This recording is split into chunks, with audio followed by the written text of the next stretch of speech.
climate change a priority? Well, I would say we are not doing so badly. At least we can see some efforts towards mitigating climate change. For example, look at what is currently happening in the Ministry of Environment. So there is this agenda to plant about 15 billion by 2032. That already is a way to mitigate climate change. So we are seeing concerted efforts. This should continue until at a point where we are able now to address all the climate change related issues.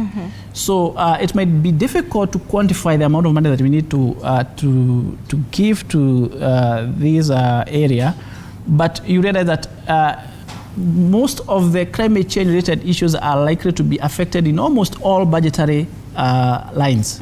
Yeah. We're talking about now 15 billion trees by 2032. Kenneth, do you think this is achievable? Are we on the road to that level? I believe it's achievable. Simply because this agenda has a political goodwill. Yeah. Being championed by the president himself, if they didn't need to achieve this, it's achievable. Because it's all about bringing everyone on board, providing finances, providing the seedlings, and letting the population know the importance of this. Yeah, it should not be left to one section. It should not be left to the politicians. Bring everyone on board. Right, that's very right. Now, let's talk about floods are here, the drought is here.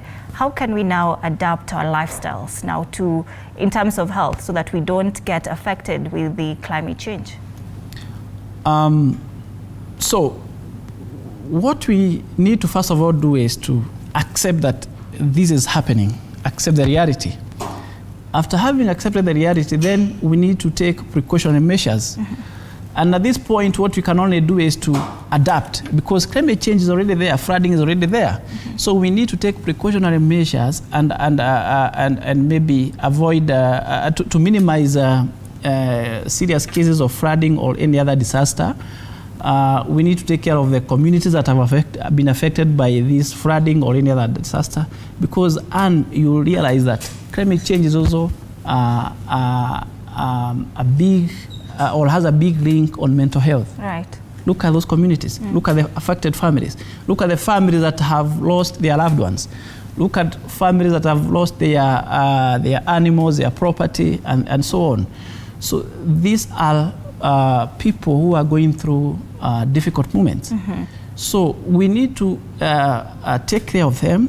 We need to take care of them so that we can ensure that they continue with their livelihoods even as we address their mental health issues. Yeah. So what are the long-term health risks when we fail to address this climate change? The long-term health risk might be devastating. We are likely to, if we don't take measures right now, and not just as Kenya, but across the globe, we are likely to experience more frequent floodings, more frequent drought, more frequent